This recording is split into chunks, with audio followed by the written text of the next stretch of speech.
It is running. Okay. Thank you. And then I have to amend the agenda to add items Q and R under communications. I don't think you have copies, so let me just tell you what they say. Q says memo from the first selectman to the town council chairman dated July 16, 2018 regarding Northeast Communications Incorporated service agreement. And R, memo of opinion from the town attorney to the first selectman dated July 16, 2018 regarding Northeast Communications service agreement. And I also have to add on J, on the consent calendar, request for refunds, item J, but from the tax collector from July 3rd. It was not put on the consent calendar. Okay, so anybody have a comment about the consent calendar? Madam Chairwoman, could I also ask that you add item K under new business? Okay, No, okay. new business. Okay, but so, okay, because I have that. You're saying they don't have it? Okay, fine. So K, a new business, resolution regarding Northeast Communications Incorporated service agreement.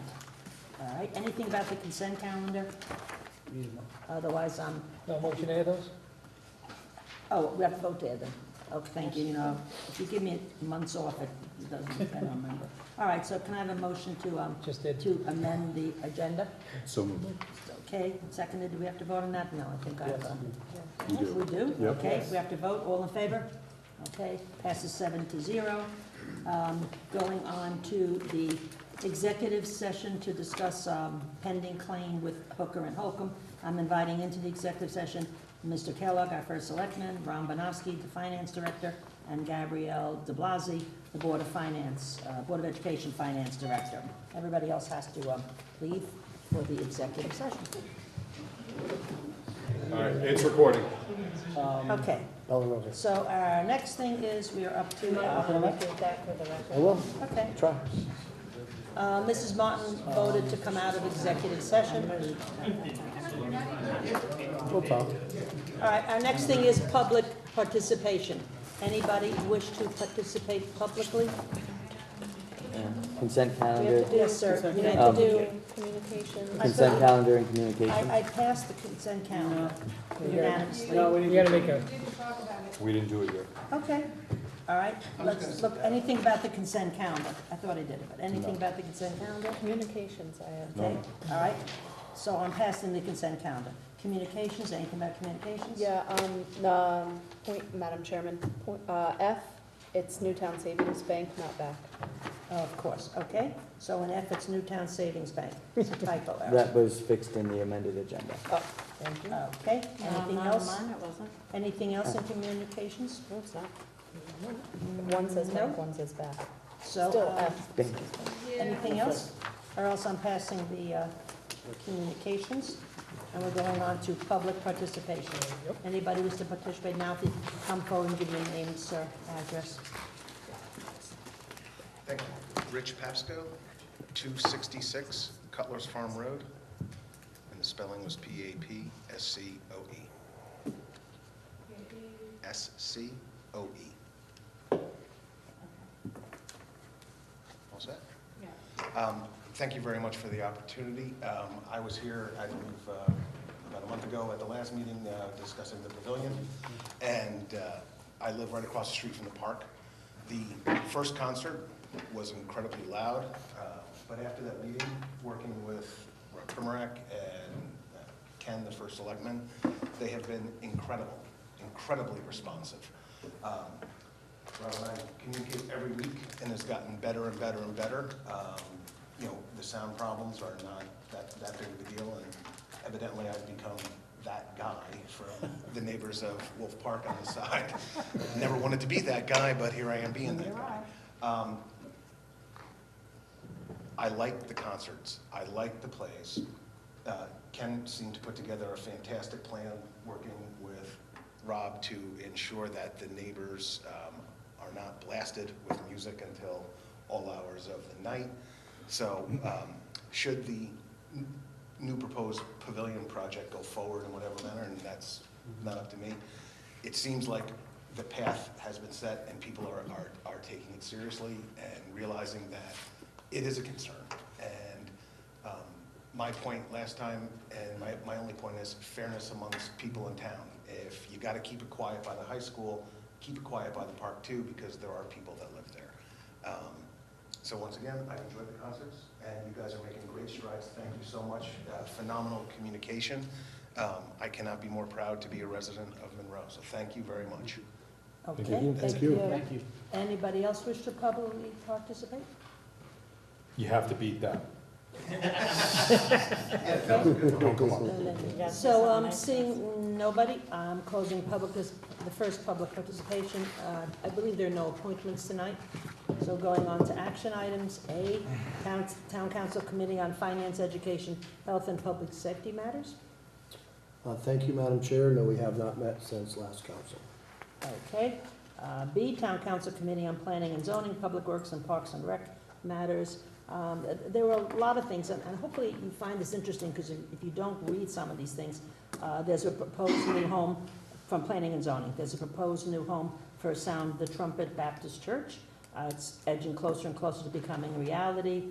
Planning and Zoning met July 5th and discussed it. They had to do some work on the parking lot, and the Monroe Health Department may require an inspection of the building. It's the, if you know Chris Vargas, it's the office building opposite the golf course. That's now going to, I believe, being cut in half in terms of the church will be one side, and I think Mr. Vargas will still have the other side.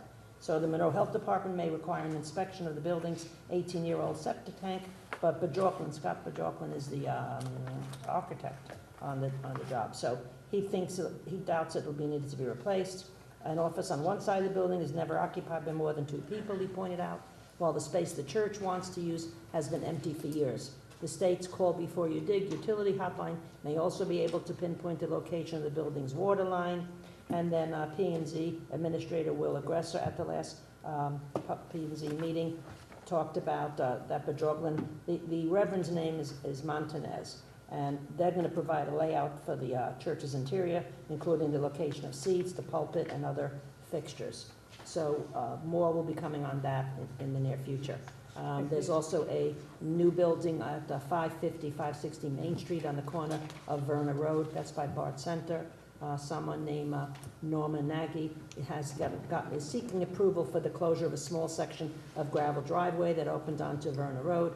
He also wants to install 3 paved parking lots there, and that will probably go through. And then going on to, I gave you the stuff on EDC. No secret, Donna Verdisco asked me to meet with her Saturday. I had a half hour. I said I'll meet literally for half hour, and I got up after the half hour. She just was talking about the whole pavilion, and that's how I left it with her. Nothing was discussed really, but then I got this in the mail, and originally I thought she wanted me to read the minutes, but it says, it was great connecting with you this weekend, Enid. Please find below an EDC update.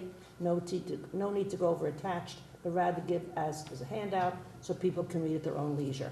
And that's it. So you can read this and get back to Mrs. Verdisco, or however. I say paper, I put it back in front. Going on, Park and Rec is meeting tonight, and the last I saw it was there 2 people were missing. Did they still have the meeting, Mrs. I Wagner? haven't heard yet. They were back at the senior center. Yeah, because 204 was taken. And but things that are interesting, tennis and pickleball courts, new courts completed last year are still in good condition. No issues from winter weather. The shed that we discussed 2 times ago has been approved, the AYF shed project. Kids Creation, inspection findings by KERMA representatives were reviewed. The playground was found to be safe to use. Recommendations included additional signage and removal of some equipment. Minimal wood replacement will occur as needed. The playground committee will not be having a food truck fundraiser, as there was not enough time to secure vendors. The septic system that, again, 2 times ago, Mr. Kellogg had discussed, they were going through how they're going to work on it. And 3 bids to fix and replace the tank and pumps were obtained. When work is completed, water testing by Aqua Environmental and an inspection by the Health Department are needed. Do you know if it's been fixed? All that is done, all the bathrooms, and it's all fully operational. Perfect. And then the Conservation Committee, which Mrs. Bernaska is one of the chairs, they did that pollinator project. And apparently it was a big success. Aquarian donated 2 rain barrels so that when it rains, they can use that water for the lake concession pavilion. Overflow parking lot, discussed plans for maintenance, storage, new entrance and redesign of parking spaces. Main parking lot, discussion of repaving. And Wolf Park Pool, the recent storm ripped away shade awning and bent pipes. Insurance claim filed and $3,500 received. And the concession stand, history of concession stand process was reviewed and it was decided that it is need to go out to bid. And I believe they're having the character night very soon. So basically, the other one that I thought was interesting was St. Jude's will be used by Park and Recs until June 30th. First week of summer fun day camp will be at St. Jude. Weeks 2 through 7 will be at Fawn Hollow. Location for the last week of camp for playmates and kids is still being discussed. So that takes care of all of my stuff.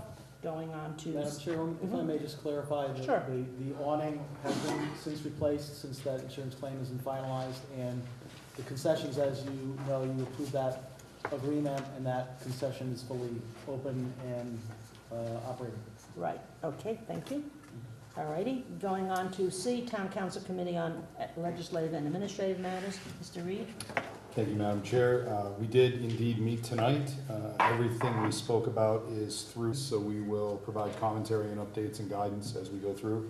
There is one, I would call out, special one, which is unfinished business, item B, the illicit discharge ordinance, MS4 compliance. We probably want to be given a little bit of an opportunity to guide the council through that. Ms. Aguilar, I will do that when the time comes. Okay. That's it. Thank you. Going on to D, Strategic Planning Committee. Strategic Planning Committee did not meet, although we have jettisoned our contract for the fire study. It's in process. Okay, E, EMS Building Committee. Thank you, Madam Chair. We did meet. 3 of the 4 architectural firms that had given RFPs were asked to return. Jakunski and Hume, Silver, Petroselli, and Lothrop gave their presentations. We will be meeting on Wednesday night to make a decision. Okay, thank you. Fire Services Study Committee. Fire services studies, we're waiting for a report back. It's being analyzed, and we should get it back shortly. Yeah, I know that there's been ongoing discussions back and forth. They're trying to find some additional data from our dispatch center. So I know there's active work occurring on it. I know there's been delays since the target date, but those have all been justified in my opinion, and the correspondence I've seen back and forth. So. Okay. And lastly, First Selectmen's update under action items. Thank you, Madam Chairwoman. I have my written report. As always, I want to just give an update on a few of the state projects. Once again, we have a lot of state of Connecticut activity, so as everyone's probably aware, the roundabout will be paved starting tomorrow. Expected to last a couple, 2 or 3 days. There will be significant disruption there in terms of delays and road, one-way alternating traffic.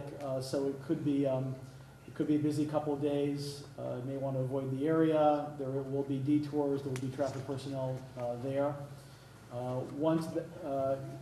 Not really necessarily coordinated this way, but coincidentally, the following week, next week, the state will also be paving Route 111 from the roundabout all the way to Massac High School, or in the area of Massac High School. If you've been that way, you've probably seen a lot of the preparation work already well underway. That, again, will be another 3 or 4 day project. And then probably the most impactful one is, you'll recall I had reported that the state has a project replacing 2 bridges, actually box culverts, as well as raising the road on Route 25 to mitigate the flooding issues on that. The state DOT's contractor is allowed to have some closures, weekend closures for that project. The first one is currently scheduled to be the weekend of Friday, August 3rd, starting at 8 o'clock in the evening, going through Monday at 6 a.m., the following Monday, August 6th at 6 a.m. There will be a detour on local roads. However, truck traffic will not be permitted. Those will be detoured on 111 and 34. We have had our staff representing our town very well, very strongly, from Public Works, from our town engineer and our police chief, ensuring that we have our residents' best interest in mind in terms of trying to minimize the disruption on local roads. The other concern that I have is ensuring that everyone knows that local businesses will be allowed and will, I expect, to be remaining open. So there will be access to local businesses during that period of time. They will be sending out information to those businesses as well. It simply will just be a function of having to go around the detour depending on which side you're approaching from. A quick, just to follow up on your last meeting on the Performance Pavilion, I know that it was very clear that the council has some interest in the project but wanted some additional information. As I said to the Economic Development Commission at our last meeting, I am looking for any and all parties who are interested in moving that project forward from an administrative and organizational perspective to contact my office so that in the upcoming weeks I can have a meeting. I know there's several people that have approached me, not just I know the Monroe Arts and Culture Council group had expressed some interest in the past. And that was a discussion at EDC as well. I've also had other residents, not part of that group, also approach me and express interest. So I will be asking those parties to get together so we can all determine the best path forward. And last but not least, I've handed out a copy of the regional quarterly report through the Bridgeport Regional Business Council, just to keep you guys aware of what's going on. There are 3 properties in the inside middle section that are highlighted: Karuba Project, Crossroads Center, and the ELM Contractor Warehouse. This is a quarterly publication that comes out just to highlight various projects, and so we try to make sure that Monroe is included. So, and that is all. Okay, thank you. Going on to unfinished business, Chalk Hill updates, Mr. Nothing Selectman? new. All right, then If I may, going on. Madam Chalk Hill Chairman? is part of our Chalk Hill is part of our municipal space needs assessment project. Mr. Mauer? If I may, Madam Chairman, at the last meeting I did bring up constituent concerns over Chalk Hill, that there was need for looking for more information, and there was discussion as to the fact that it is part of now the Strategic Planning Committee, and information is available through those minutes. In a review of those minutes, there really isn't any information about Chalk Hill. I just ask that, while I agree that it is part of this needs assessment, if the Strategic Planning Committee could maybe put together a report as to how that process is working to present to council, or to present in the meeting minutes for their meeting, that I believe that would be helpful. Don't we have a report? We did a report on it, Mr. An updated report. There Well, next was, time. you're referring to the report that I worked on with you Yeah. at the time? Yeah. So, From strategic plan? yeah, that was quite some time ago. Yeah, that was, I'm not sure if that's what you're referring to, or some, essentially Nothing's really nothing's really changed. changed. As you know, Other the analysis. last budget process, there was, at the time we were facing a $7 to $10 million shortfall, thanks to the state of Connecticut, which fortunately did not come to pass. There was the decision was to include the analysis as part of the municipal space needs assessment. So that process has been focused on getting that RFP out, securing an architect, and that we are so that the recommendation has come from strategic planning for that architect, and we are finalizing the contract for that, which just is not ready yet to come before council, but I would hope in the next meeting. Actually, I was trying to get it for this meeting, but it wasn't going to be ready yet. So we're in active negotiations with them to finalize the contract.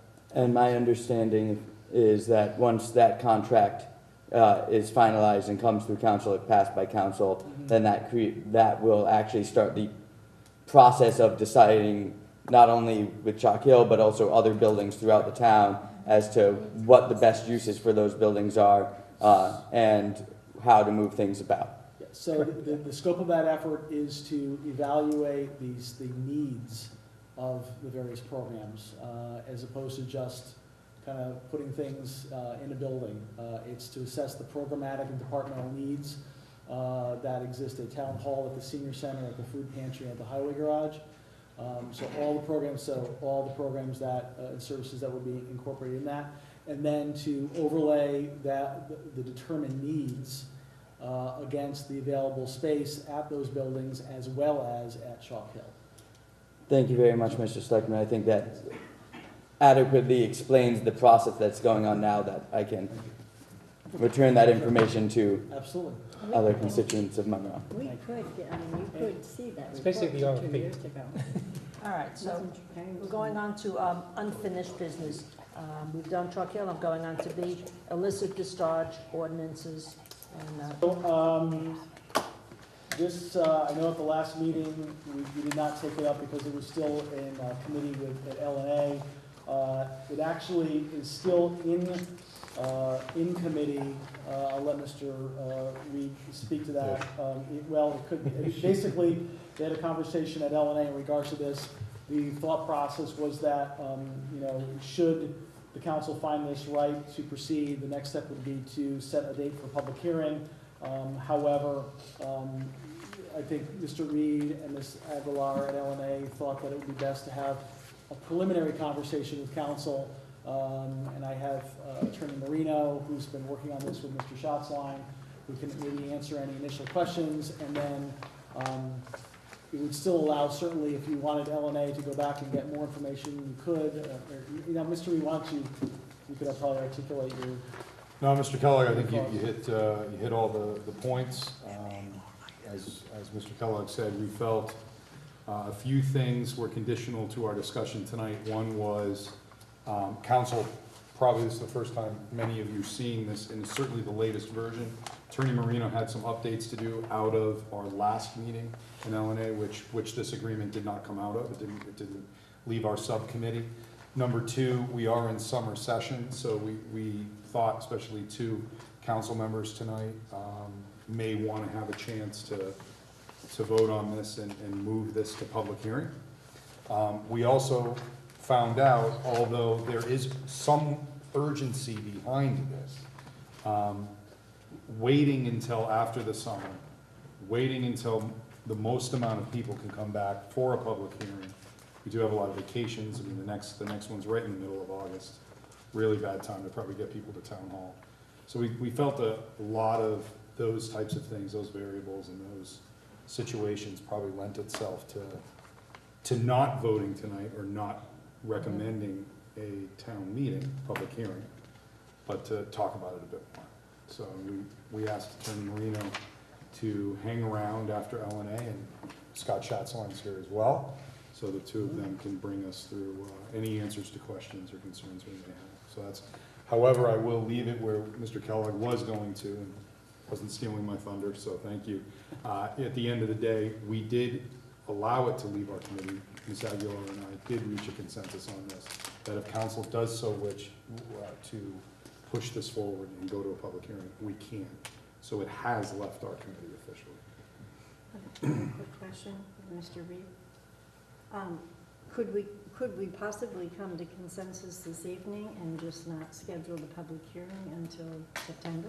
Absolutely, a non-vote, just consent, is this something we want to do, and then bring it back up in August, where then we would then move to a public hearing at the first or second meeting for September. That's actually one of the options we discussed in L&A, so, yes. If I may, Madam Chairman, I would just caution the council to make sure that you have what you feel is a final product to present to the public, because once you call for the public hearing, that's the version that goes to public hearing. So if you do that and then decide to make changes, we kind of have to start the clock over, that's all. And Mr. Kellogg, a consensus would not mean public, consensus just could mean we don't need this to go back to L&A. The consensus would be this can just ride till the next meeting, and then at that meeting, we would push for a public hearing. Is that acceptable? Absolutely fine. so let's see, so Attorney Marino? Yes, Madam Chair.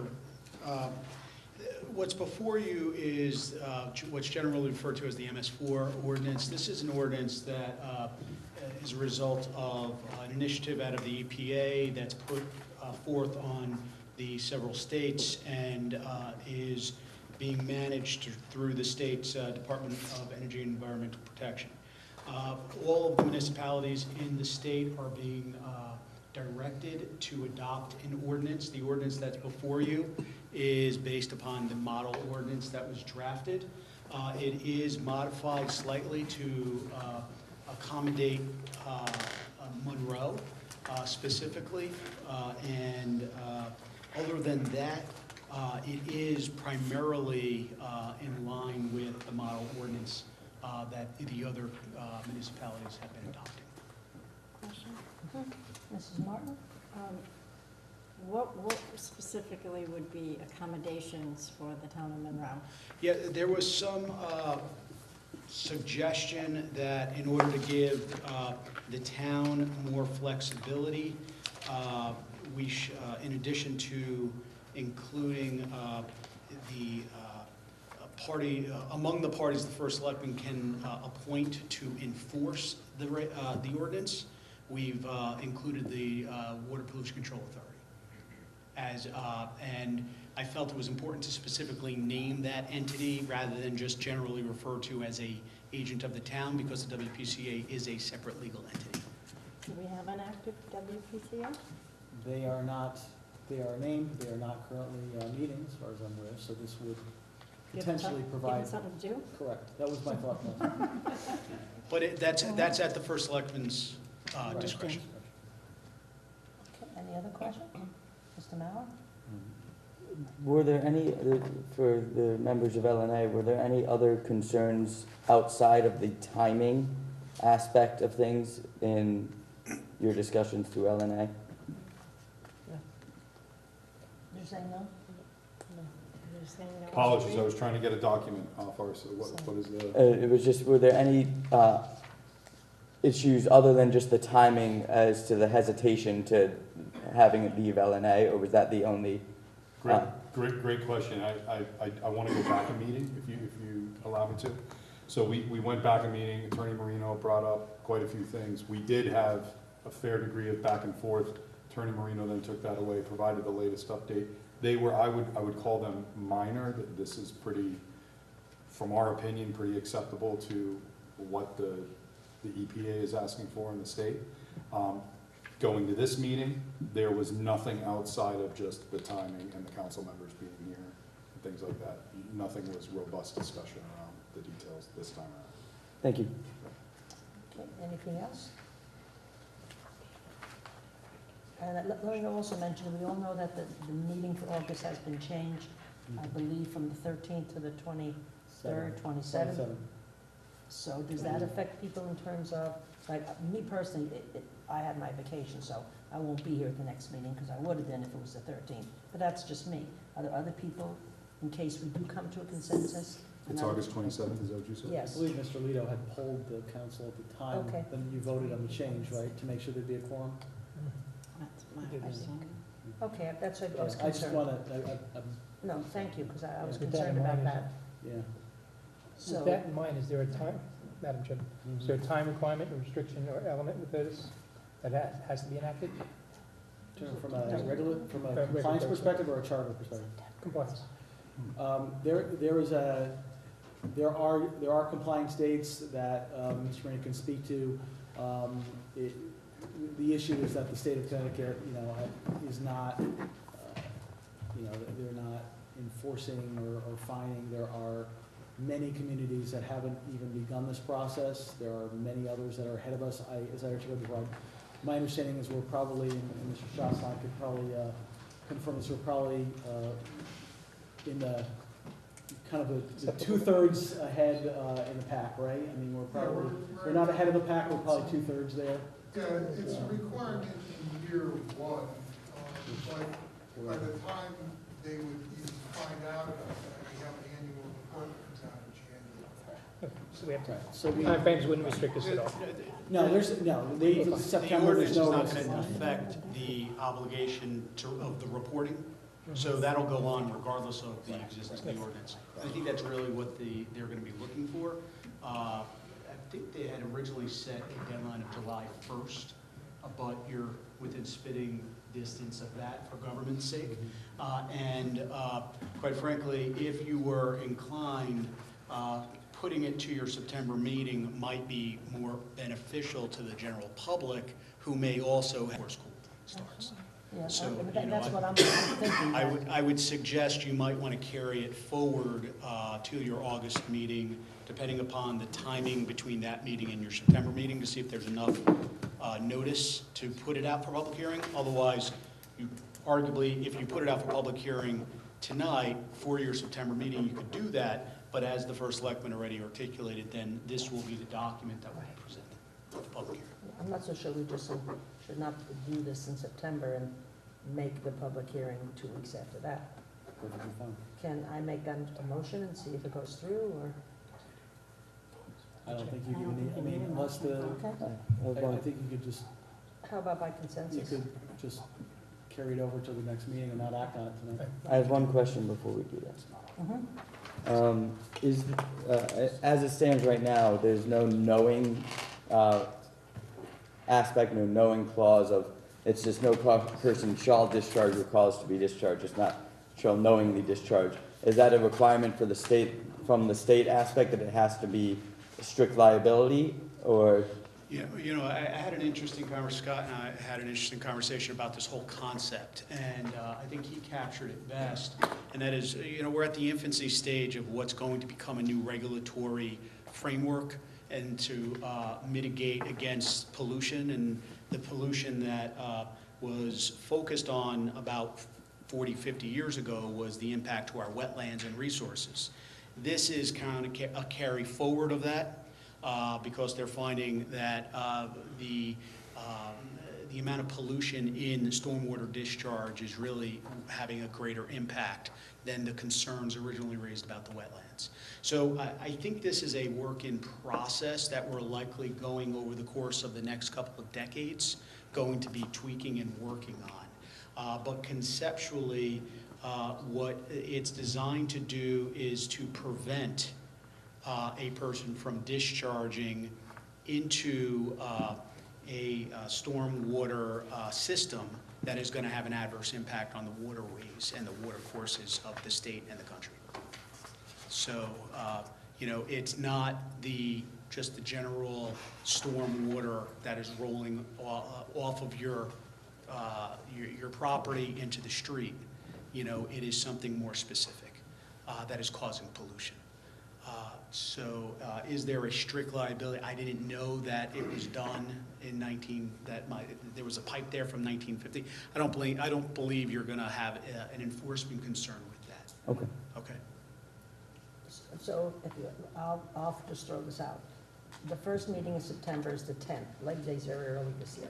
I would propose we revisit this on the 10th and then call for a public hearing on the 24th.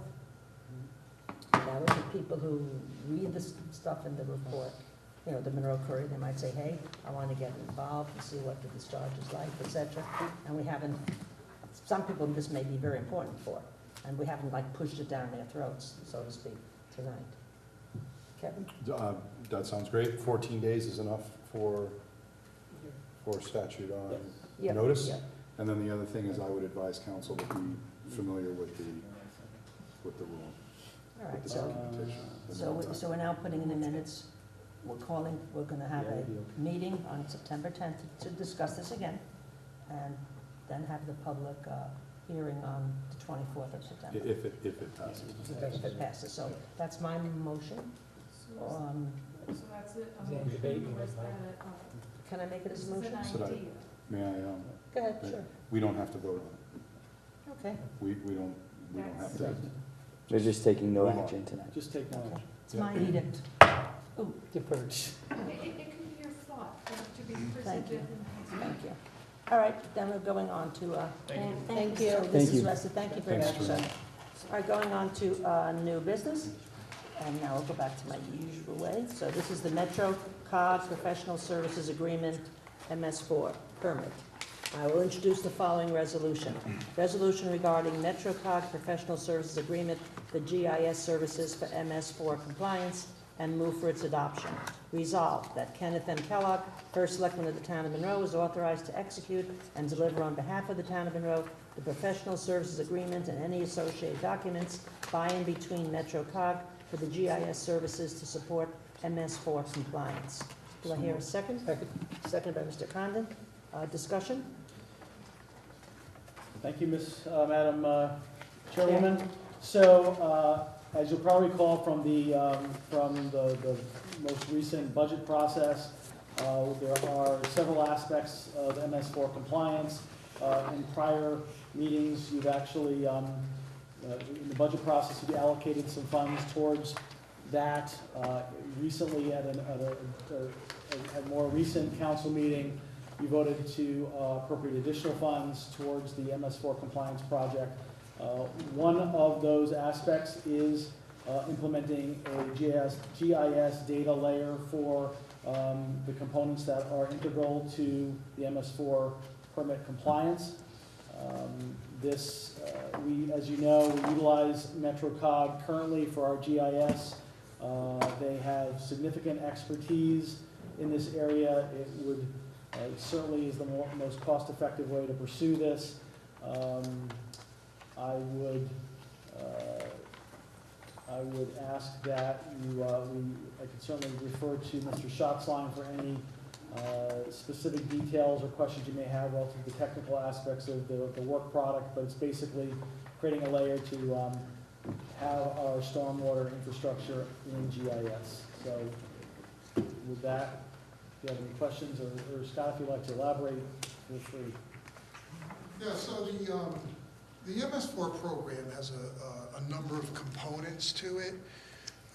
Just so happens this year, kind of kicking off the early components, the illicit discharge that you just talked about, that's one of the components.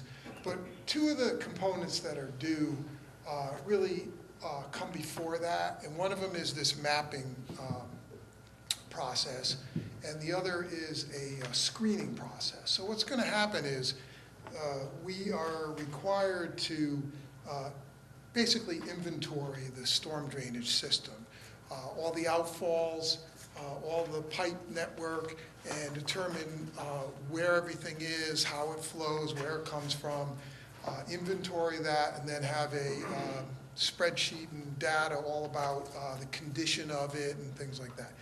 Once we have that underway, I'm going to be coming to you very shortly with another component, which is the screening, and that is Ty and Bond is working on that. They're going to take the mapping that this is about, they're going to take that information, send people out into the field and look for and prioritize the conditions that are out there. In that process, they're also going to look at dry weather screening or testing, wet weather testing, and what they're looking for are signs of pollution. The pollutions, they're called impairments. The pollution that's been highlighted in Monroe is really the Pequannock River and a very small section of the Housatonic, and the impairments are bacteria. So I'm not expecting this town to have a big problem with all kinds of industrial pollution and things like that. I think it will probably may hit a little bit of bacteria, which is septic systems. So once this mapping is done, the screening then finds that, and then using the mapping information, we're going to be required to trace back and see if we can find where this is coming from. So the ultimate goal is to reduce or minimize the impairments in all the different towns. We're in the upper reaches of the drainage basin that ends up down in Bridgeport, and I don't think we're going to have a big problem with lots of waste and going after people, so hopefully that'll all work out. That's why the illicit discharge isn't all that important at the moment, because we're not going to use any of it until this mapping is done and until the screening is done, which is going to take some time. The screening, 3 years to complete. First one will be this year, and I'll be coming to you in a couple months, 2 months or so with that one. Any questions of Mrs. Shadlaw? Well, first, Mrs. Martin. Mr. Chancellor, it says, and it may be different somewhere else, so maybe you can help me, that MetroCog will maintain all documents, papers, accounting records, other evidence, kind of thing. The town doesn't keep any of that stuff, it all goes to MetroCog? Well, it'll be ours, we'll own it, but the MetroCog is going to maintain it. So we're not in possession of it, but we own it?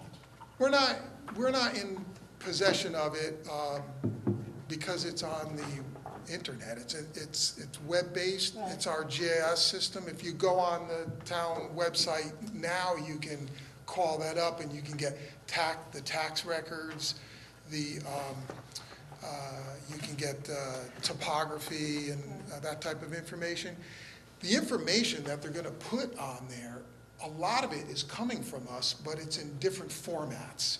So a lot of the information on where these pipes are, we have that. We have as-built of all the developments, but we don't have it in the format of a GIS system where you can click on and go seamlessly from one neighborhood to the next. That's what they're gonna do. They're gonna put it all together in that format. Okay, thank you. Thank you. Anybody else? Mr. Bauer?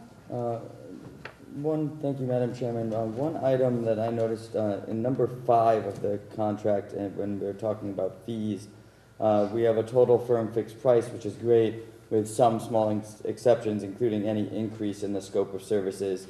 Then there could be renegotiation. I would think that should be any change rather than any increase in the scope of services, because if the scope of services decrease for any reason, which is unexpected but possible, it would allow the town the chance to recoup some of that money in case it's a decrease in the scope of circumstances, scope of services. Like I said, I'll tell you that right up, there won't be a decrease because they're really the program, we could keep going. We could just, and I've discussed that with MetroCog, that the goal really, we're hoping, and this is gonna unfold as they're doing it, because they're gonna come in and they're gonna go through some of our records and get the information.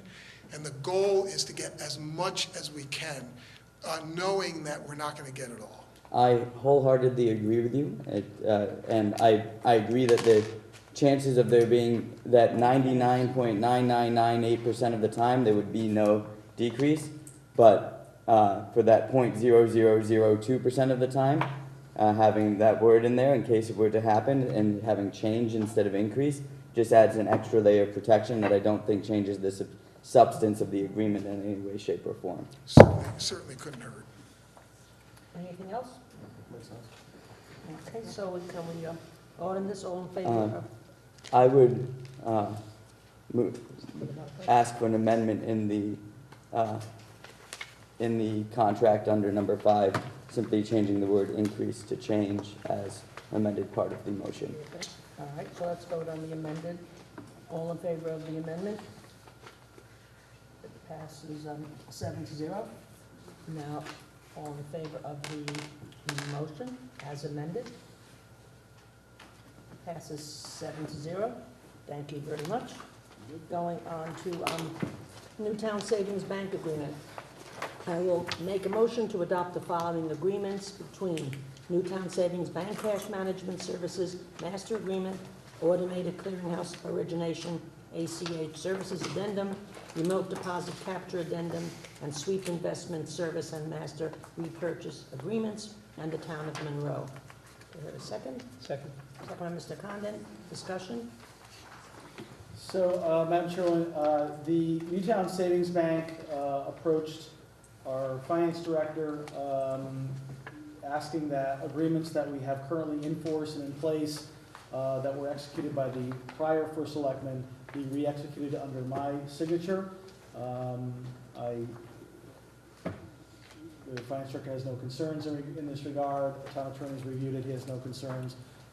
Newtown Savings Bank indicated they desired this just to be in compliance with their own internal audit procedures. Okay. No questions? All in favor of this motion? Passes 7-0. Thank you. Going on to Monroe Little Lions Storage Shed. I will introduce the following resolution regarding the Monroe Little Lions Storage Shed, MOU, and move for its adoption. Resolved that Kenneth M. Kellogg, first selectman of the town of Monroe, is authorized to execute and deliver on behalf of the town of Monroe the memorandum of understanding and any associated documents by and between the Monroe Little Lions Incorporated for the storage shed at Wolf Park. Do I hear a second? Second by Mr. Condon. Discussion? So, as you'll recall, several meetings prior, I brought to you a project concept review for the proposed donation of a storage shed from the Monroe Little Lions football to the town of Monroe for the purposes of their increased needs for storage. As part of that concept review forum, I had indicated that issues such as how our understanding would be between us and the Lions, and how insurance would be handled, et cetera, and who would own the shed, all those matters would be addressed in a small agreement, and that is why this is now before you. So we've articulated clearly that they will, the Lions will be responsible for install and purchase. We've already started the process of applying through planning and zoning for the necessary approvals, and I'd just like to get this executed so we can memorialize the understanding, and the Lions have already seen this and have agreed to it. Okay, any questions? All in favor of this motion? Passes 7-0. Going on to Historical Society License Agreement. I will introduce the following resolution regarding Monroe Historical Society License Agreement and move for its adoption. Resolved that Kenneth M. Kellogg, first selectman of the town of Monroe, is authorized to execute and deliver on behalf of the town of Monroe the license agreement and any associated documents by and between the Monroe Historical Society for the Monroe Historical Society's use of the local history room in the Edith Wheeler Memorial Library. Here a second? Second. Second by Mr. Mauer. Discussion? Thank you. So the Historical Society had approached the town and wanted to do some minor updates to a room that they're currently utilizing, which kind of brought the situation to my attention. Essentially, since the library was constructed, there has been a room, the local history room, that has been used exclusively by the Monroe Historical Society, which is it's a 501c3. They're a separate legal entity from the town. Basically, the history, as I've been able to obtain it through both the Historical Society and from our library director, Ms. Ryans, is that the Historical Society had a significant impact in fundraising for the new library, and since its construction, a room was designated for them to utilize for the storage of their historical artifacts, of which they have several. They do also provide a very significant public service in that library patrons may, by appointment, go into that room, view the artifacts, do research, etc. So it is providing a public service. It is used extensively. I just felt that it was in the best interest of both the town and the Historical Society to memorialize the understanding of the use of that room and ensure that, from my perspective, the most important concern is to ensure that those artifacts owned by the Historical Society, that we are indemnified and held harmless for any damage or theft that may occur there, because certainly they need to be insured for that collection and not have that on the town, and to ensure that they continue to provide that service to general public in making the collection available to the community for use of that. All in favor of this motion? Passes 7-0. Going on to the resolution regarding Two Planks Theater Company license agreement. I will introduce the following resolution regarding Two Planks Theater Company license agreement and move for its adoption. Resolved that Kenneth M. Kellogg, first selectman of the town of Monroe, is authorized to execute and deliver on behalf of the town of Monroe the license agreement and any associated documents by and between Two Planks Theater Company for performances held on the Wolf Park stage. Do I hear a second? Second by Mr. Rooney. Discussion? So similar to the prior two, this is there's an agreement that's Well, there's been an understanding since 2014, a two planks theater, which again is a separate 501c3, separate legal entity from the town, has been utilizing the stage at Wolf Park for theatrical performances and rehearsals. In recent discussions and including discussions with its executive director, Mr. Primrak, who's here this evening, felt it best that that arrangement also be memorialized in terms of the cost breakdown, which is included in here.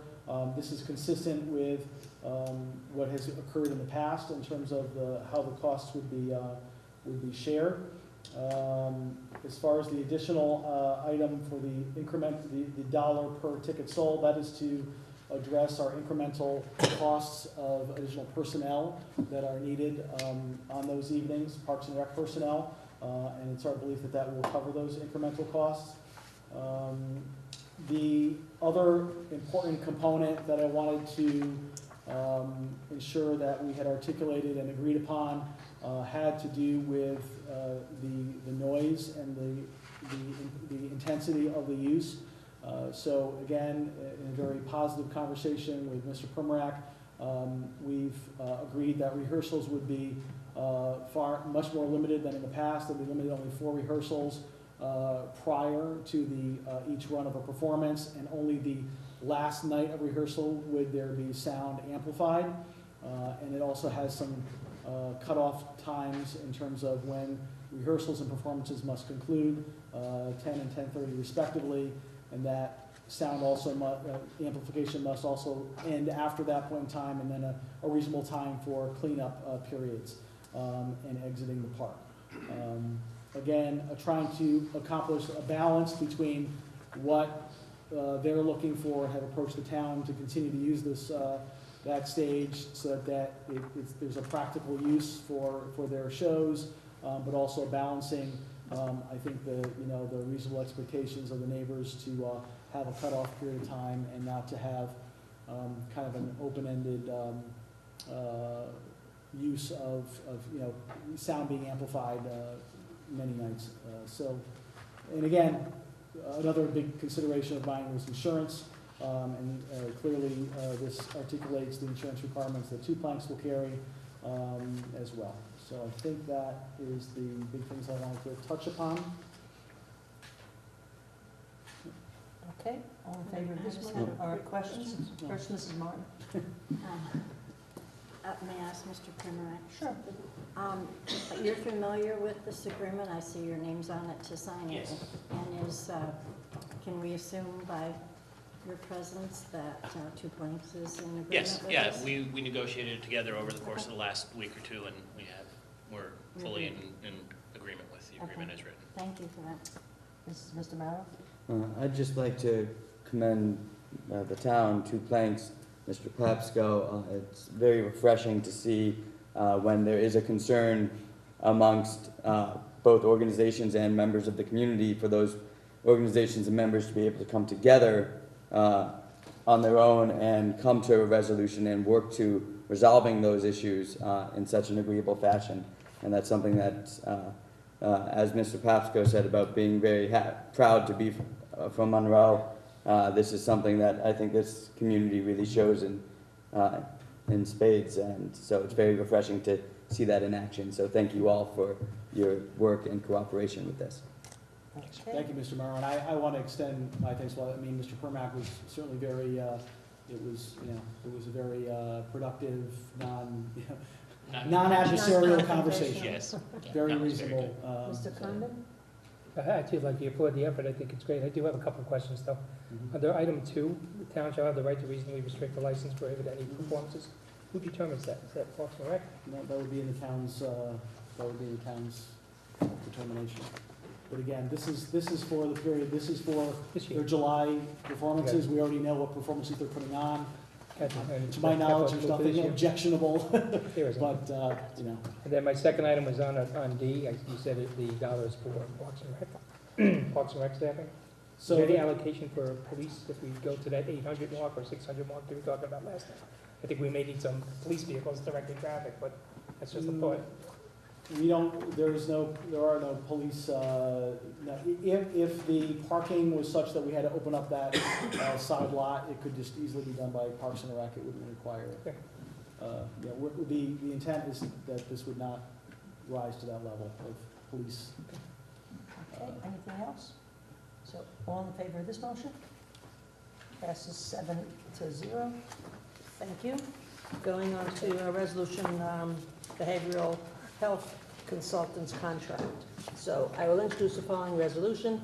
Resolution regarding behavioral health consultants, LLC, employee assistance program agreement, and move for its adoption. Resolved that Kenneth M. Kellogg, first selectman of the town of Monroe, is authorized to execute and deliver on behalf of the town of Monroe the employee assistance program agreement and any associated documents by and between Behavioral Health Consultants, LLC, for the Police Department Employee Assistance Program.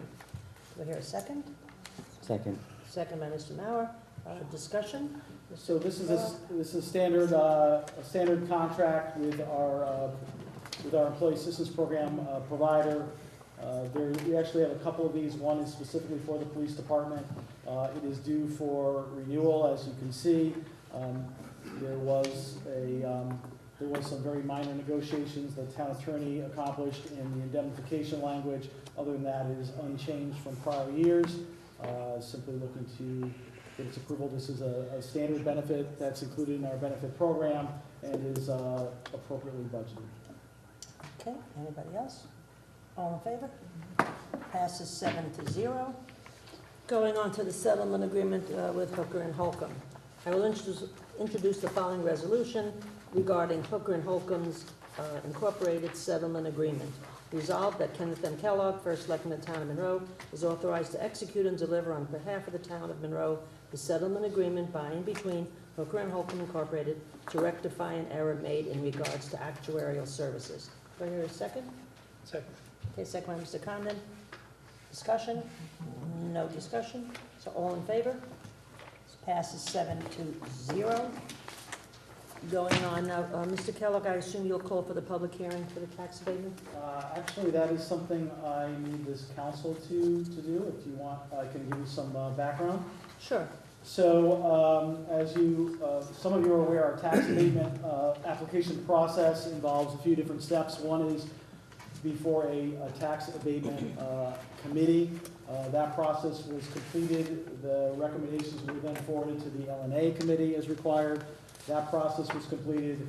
LNA then provides its recommendation to move this to a public hearing, which obviously the full council would hear the application and make any and all final recommendations subsequent to the public hearing at your next meeting. So the intent, my request would be that you call for a public hearing, which could be the same night as your next meeting, perhaps August 27th? Right, perhaps a half hour prior, or so that you could, and then 7:30? you obviously receive the full package at that time and be able to conduct your public hearing and ask any questions and subsequently make a determination. Okay, so I will call for a public hearing for tax abate street to be held on August 27th at 7:30 p.m. I have to have a vote on this? No, I think it's just me. Okay, that's what I thought. Going on to a resolution regarding transfer from the Lillian Wilton Fund. I will introduce the following resolution regarding transfer from the Lillian Wilton Fund and move for its adoption. So it says, resolution to appropriate an additional $2,000 of restricted fund balance from the Lillian Wilton Senior Center request to finish the Senior Center kitchen upgrade project. Any discussion? So the resolution, Mrs. Yeager's there. as you have, the full resolution as you have before you, is to increase by $2,000 a prior appropriation from the Wilton Fund to complete the Senior Center kitchen project. Ms. Yeager is here tonight if you would like any details on that, but the summary is that the project simply to bring the kitchen up to the state public health code requirements is costing a little bit more than they originally estimated, and they're looking for $2,000 more from the Wilton Fund to accomplish that. Okay. Did you want to say something, Mrs. Yeager, or Any questions of Mrs. Yeager? No. Mr. Mallon? I was present for the Commission on Aging meeting where this was discussed. The Commission on Aging is in complete agreement with this allocation of the extra $2,000. It's not costing the town, it's coming from a fund that was specifically for the senior center. This is a service that the senior center has been greatly used by the members of the senior center, and those members are looking forward to having it back. So it is the opinion of the Commission on Aging that this be approved. Okay, thank you. So all in favor of this motion? One second. Oh, Who was the second? oh, okay, who's the second to that? It was Mr. Condon. Okay, all in favor of this motion? Passes 7-0. Going on, resolution authorizing transfer from FY18 contingency for salary payments. I will introduce the following resolution authorizing transfer from fiscal year 18 contingency for salary payments. Resolution to authorize the first selectman to appropriate available funds from the Board of Finance contingency for the fiscal year 2018. Mr. Kellogg, any comments? Or? So the full resolution, as you have before you, as it articulates, remember in the budget process, because there were all of the collective bargaining agreements were still for the fiscal year that was still in process at the time, had not been finalized. So there was funds left in contingency to address that if and when the appropriate time came to pass.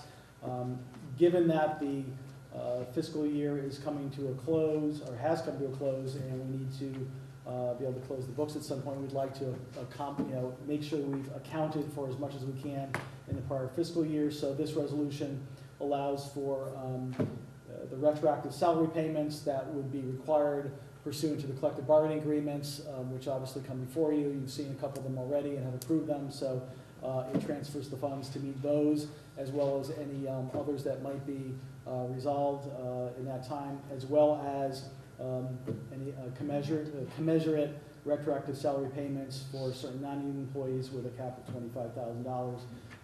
Again, to be consistent and commensurate with increased percentages given to the union collective bargaining employees. Any questions of Mr. Kellogg? Mr. Mallon?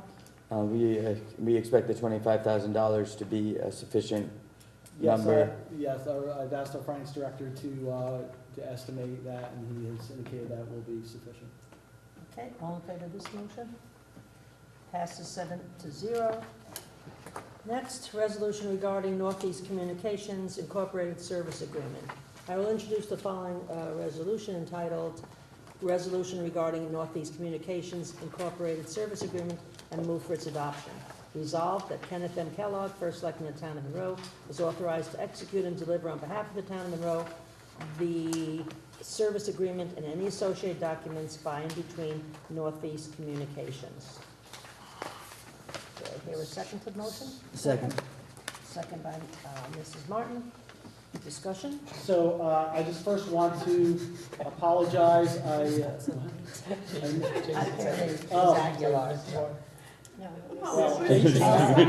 My voice isn't that deep. We're not going to go back to that meeting. No. Oh, jeez. It's all about Steve. See, all That's where I was going, yeah. all chairmen here alike. I want to just, I want to start by apologizing for leaving something for you on the dais that you did not got in your package. We always endeavor to not have that occur or minimize that. Unfortunately, this was a renewal of the service agreement that came to us a little bit too late to get in the package. But given it is its importance, I want to thank our town attorney who very quickly reviewed it so that we could get it before you this evening. This is our standard service agreement with Northeast Communications, which manages and provides all the services that are necessary to maintain our public safety communications infrastructure. It is an absolute critical component. It's fully budgeted. It is simply a renewal of that agreement, and I know our police chief is here if you had any specific questions in regards to that, but it is fairly standard. Okay, any questions? Just Mrs. Martin? Yes? I got you this time. Are you sure? Yeah. Her voice is a little deeper This than is a yours, Jason. renewal, so is the cost the same or has there been an increase? All I know is that it was fully budgeted. Do you know, chief, off the top of There your was a slight increase, it was Yeah. reflected in the budget. But it was process, included. it was pointed out to you. It's just like the personal indicated, it's just a continuation of the contract we filed with Norcom. Basically, I think a year after we had the Motorola system installed, they actually are Motorola certified, but they provide a cheaper contract than Motorola itself. Thank you. Okay, anything else? All right, all in favor of this motion? Passes 7-0, thank you. Lastly, we have anybody wishing to publicly participate in our second public participation? Seeing nobody, I'm declaring, we need a motion to adjourn. So moved. So moved, I'll second it. Good job, Dee. Thank you very much. Remember, next meeting's August 27th, not August 13th.